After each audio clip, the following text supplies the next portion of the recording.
আসসালামু আলাইকুম। আমন্ত্রণ জাগো টিভি নিউজে, সঙ্গে আছে আমি আফরিন সুমনা। শুরুতে জানিয়ে দিচ্ছি সংবাদ শিরোনাম। 111টি ব্যালিস্টিক ক্ষেপণাস্ত্র দিয়ে মার্কিন রণতরী আব্রাহাম লিঙ্কনে হামলা চালিয়েছে ইরান। ট্রাম্পের হুমকির জবাবে ইরানের সংসদীয় মুখপাত্র, একজন মার্কিন সেনাও জীবিত ফিরবে না। মরেও যেতে পারি, ইরানের নাম্বার 1 টার্গেট আমি, দাবি করে বিস্ফোরক তথ্য দিলেন ট্রাম্প। মধ্যপ্রাচ্যে একযোগে টহল দিচ্ছে 20টিরও বেশি মার্কিন যুদ্ধজাহাজ, যে কোনো সময় আরো বড় হামলা। তীব্র মার্কিন হামলার মধ্যেও থামেনি খামেনির শোকযাত্রা। পাকিস্তানের সশস্ত্র হামলায় 4 দিনের সেনা সদস্য সহ নিহত 96।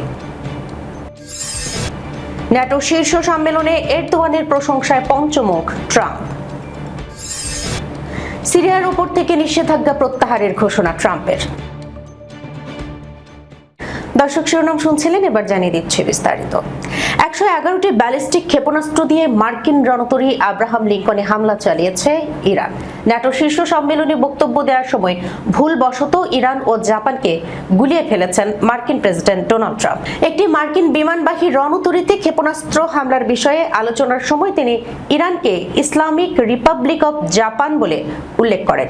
খবর ইন্ডিপেন্ডেন্টের। ট্রাম্প বলেন, ইসলামিক রিপাবলিক অব জাপান আমাদের লক্ষ্য করে 111টি ব্যালিস্টিক ক্ষেপণাস্ত্র ছড়েছিল। 1 ঘন্টারও বেশি সময় ধরে তারা আমাদের বিমানবাহী রণতরী ইউএসএস আব্রাহাম লিঙ্কনে হামলা চালায়। তবে সেগুলোর প্রতিটি ভূপাতিত করা হয়েছে। ধারণা করা হচ্ছে ট্রাম্প মূলত ইরানকে বোঝাতে চেয়েছিলেন, কারণ ইরানের সরকারি নাম ইসলামিক রিপাবলিক অফ ইরান। তার ইসলামিক রিপাবলিক অফ জাপান মন্তব্যটি দ্রুত সামাজিক যোগাযোগ মাধ্যমে নজর কাড়ে। এই ভুলের ভিডিও ক্লিপটি মুহূর্তেই অনলাইনে ব্যাপকভাবে ছড়িয়ে পড়ে। এদিকে ইরানের সঙ্গে যুদ্ধবিরতি শেষ হয়ে গেছে উল্লেখ করে ট্রাম্প বলেছেন, যুক্তরাষ্ট্র ইরানের উপর আরো বড় ধরনের হামলা চালাতে পারে। তিনি বলেন, আমরা এখনো সর্বোচ্চ স্তরের হামলা চালাচ্ছি না। সর্বোচ্চ স্তর বলতে বোঝায় সেতু, তাদের বিদ্যুৎ কেন্দ্রগুলো, যেখানে তারা বিদ্যুৎ উৎপাদন করে। প্রয়োজন হলে আমরা সেগুলো ধ্বংস করে দেব। আমি তা করতে চাই না, তবে প্রয়োজন হলে আমরা অবশ্যই তা করব। পারস্য উপসাগরে ইরানের অন্যতম প্রধান তেল রপ্তানি কেন্দ্র খার্গ দ্বীপ নিয়েও মন্তব্য করেন ট্রাম্প। তিনি বলেন, গত রাতে আমরা খার্গ দ্বীপে হামলা চালিয়েছি। আমরা এর একটি অংশ ধ্বংস করে দিয়েছি। আমি বলেছিলাম তেল স্পর্শ করবে না, কারণ আমরা হয়তো খার্গ দ্বীপের নিয়ন্ত্রণ নিয়ে নেব। আমরা খার্গ দ্বীপের দখল নিতে পারি। এটা ঠেকাতে তাদের কিছুই করার নেই। সাধারণত আমি এমন আগ্রাসী মনোভাব দেখাই না, তবে তারা সত্যিই এর যোগ্য। ট্রাম্পের হুমকির জবাবে ইরানের সংসদীয় মুখপাত্র, একজন মার্কিন সেনাও জীবিত ফিরবে না। মার্কিন যুক্তরাষ্ট্রের প্রতি কঠোর হুঁশিয়ারি উচ্চারণ করেছেন ইরানের সংসদীয় কমিটির মুখপাত্র ইব্রাহিম রেজাই। ইরানের খার্গ দ্বীপে ট্রাম্পের হামলার হুমকির পর নিজের এক্স অ্যাকাউন্টে দেয়া এক পোস্টে তিনি এই হুঁশিয়ারি দেন। ইরানের সংসদীয় পররাষ্ট্র নীতি ও জাতীয় নিরাপত্তা কমিটির মুখপাত্র ইব্রাহিম রেজাই মার্কিন সামরিক বাহিনীকে উদ্দেশ্য করে সরাসরি লিখেছেন, একজন মার্কিন সেনাও জীবিত ফিরে যাবে না। তুরস্কের আঙ্কারায় অনুষ্ঠিত ন্যাটো শীর্ষ সম্মেলনে ট্রাম্প ইরানের খার্গ দ্বীপে আগ্রাসন চালানোর হুমকি দেওয়ার পর রেজাই এই প্রতিক্রিয়া জানান। মার্কিন বাহিনীকে সরাসরি চ্যালেঞ্জ ছুড়ে দিয়ে এই ইরানি মুখপাত্র আরো বলেন, এসো, আমরা তোমাদের জন্যই অপেক্ষা করছি। সম্প্রতি ওয়াশিংটন এবং তেহরানের মধ্যে উত্তেজনা চরম আকার ধারণ করেছে। ট্রাম্পের এমন আগ্রাসী মন্তব্যের পর ইরানের পক্ষ থেকে এই কড়া প্রতিক্রিয়া দুই দেশের মধ্যকার চলমান বিরোধকে আরো উস্কে দেবে বলে মনে করছেন বিশ্লেষকরা। সূত্র আল জাজিরা। মরেও যেতে পারি, ইরানের নাম্বার 1 টার্গেট আমি, ট্রাম্প। প্রতিবেদনে বলা হয়, নিজেকে ইরানের নাম্বার 1 টার্গেট বলে মন্তব্য করেছেন যুক্তরাষ্ট্রের প্রেসিডেন্ট ডোনাল্ড ট্রাম্প। তিনি বলেন, আমি মরেও যেতে পারি, কারণ আমি তাদের নাম্বার 1 টার্গেট। রাতে ন্যাটো সম্মেলন পরবর্তী এক সংবাদ সম্মেলনে ট্রাম্প এসব কথা বলেন। এ সময় তার সঙ্গে ছিলেন মার্কিন secretary of war Pete Hegseth. খবর বিবিসির। ইরানের সঙ্গে আমেরিকার যুদ্ধকে একটি অভূতপূর্ব সাফল্য বলে অভিহিত করেন মার্কিন প্রেসিডেন্ট। তিনি বলেন, এই যুদ্ধই ইরানকে পারমাণবিক অস্ত্রের অধিকারী হওয়া থেকে বিরত রেখেছে। ট্রাম্প বলেন, ইরানের সমঝোতাকারীরা একটু পাগল প্রকৃতির।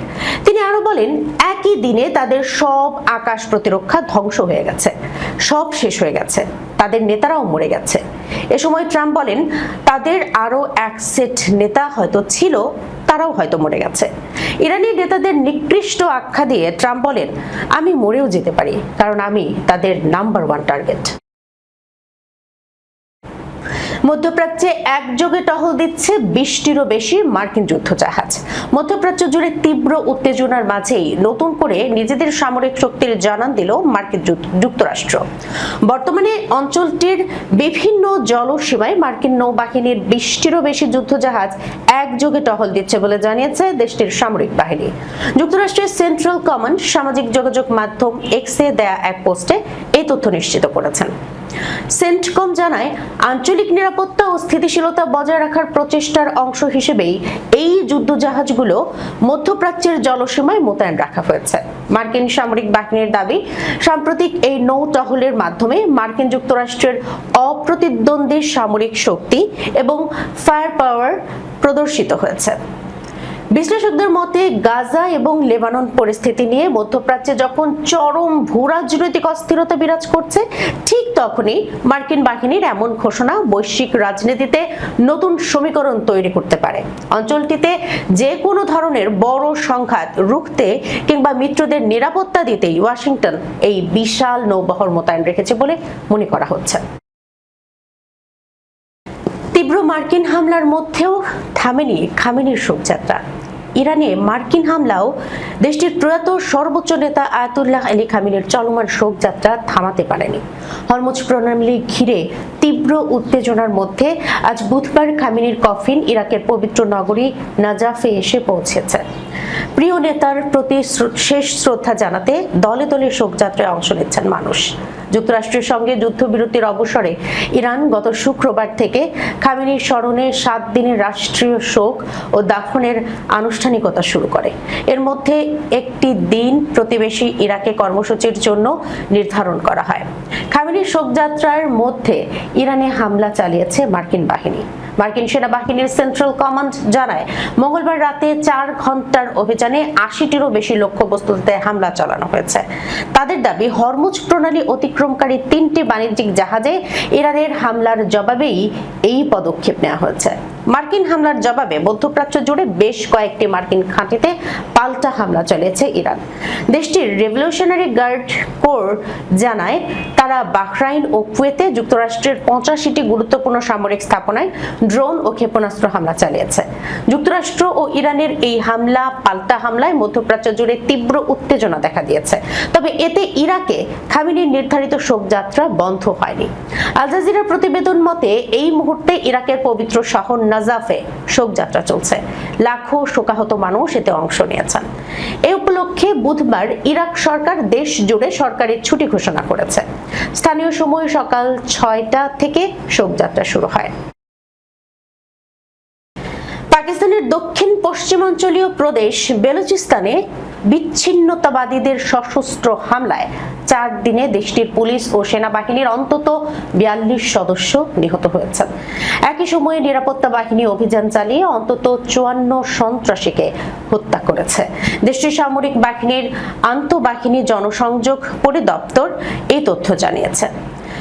আইএসপিআর বলেছে, বেলুচিস্তানে গত 6 জুলাই থেকে এখন পর্যন্ত 3টি হামলার ঘটনা ঘটেছে। দেশটির আন্তঃবাহিনী জনসংযোগ পরিদপ্তর মহাপরিচালক লেফটেন্যান্ট জেনারেল আহমেদ শরীফ চৌধুরী বুধবার এক সংবাদ সম্মেলনে বেলুচিস্তান পরিস্থিতি নিয়ে কথা বলেন।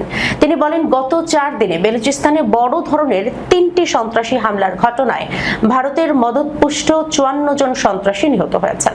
অন্যদিকে মাতৃভূমি রক্ষা করতে গিয়ে সামরিক ও বেসামরিক নাগরিক সহ 42 জন প্রাণ হারিয়েছেন। পাকিস্তানের এই সেনা কর্মকর্তা বলেছেন, গত 4 ও 5 জুলাইয়ের মধ্যবর্তী রাতে হান্না উরাক এলাকায় প্রথম হামলার ঘটনা ঘটে। ওই সময় ফিতনা আল খাওয়ারিজ গোষ্ঠীর সন্ত্রাসীরা স্থানীয় জনগণের উপর হামলা চালায়। তিনি বলেন, স্থানীয় বাসিন্দারা অত্যন্ত সাহসিকতার সঙ্গে লড়াই এবং ভারতের প্রক্সি গোষ্ঠী ফিতনা আল খাওয়ারিজের অন্তর্ভুক্ত ওই সন্ত্রাসীদের পালিয়ে যেতে বাধ্য করেছেন। হামলার সময় 4 বেসামরিক নাগরিক নিহত ও অন্য 6 জন আহত হন। পাকিস্তানের আইএসপিআর এর এই মহাপরিচালক বলেন, দ্বিতীয় হামলার ঘটনা ঘটেছে গত 6 জুলাই। ওই দিন মাঙ্গি বাঁধের কাছে একটি পুলিশি তল্লাশি চৌকিতে হামলা চালিয়েছিলেন সন্ত্রাসীরা। তিনি বলেন, ভারতের মদতপুষ্ট সন্ত্রাসীরা ওই চৌকিতে হামলা চালালে পুলিশ সদস্যরা সাহসিকতার সঙ্গে তাদের মোকাবেলা করেন এবং প্রাথমিক লড়াইয়ের 15 জন সন্ত্রাসীকে হত্যা করেন। প্রাথমিক লড়াইয়ে পুলিশের 9 সদস্য নিহত হয়েছেন। লেফটেন্যান্ট জেনারেল আহমেদ শরীফ চৌধুরী বলেন, নিরাপত্তা বাহিনীর ওই এলাকায় পৌঁছানোর আগেই পুলিশ সদস্যদের জিম্মি করে ফেলে সন্ত্রাসীরা। পরে ঘটনাস্থলে 15 সন্ত্রাসীর মরদেহ ফেলে রেখে যায় তারা। এই ঘটনায় জিম্মি সব পুলিশ সদস্য বেলুচিস্তানের বাসিন্দা ছিলেন। ন্যাটো শীর্ষ সম্মেলনে এরদোয়ানের প্রশংসায় পঞ্চমুখ ট্রাম্প। তুরস্কের প্রেসিডেন্ট রিসেপ তাইপ এরদোয়ানকে একজন মহান নেতা হিসেবে আখ্যায়িত করেছেন মার্কিন প্রেসিডেন্ট ডোনাল্ড ট্রাম্প।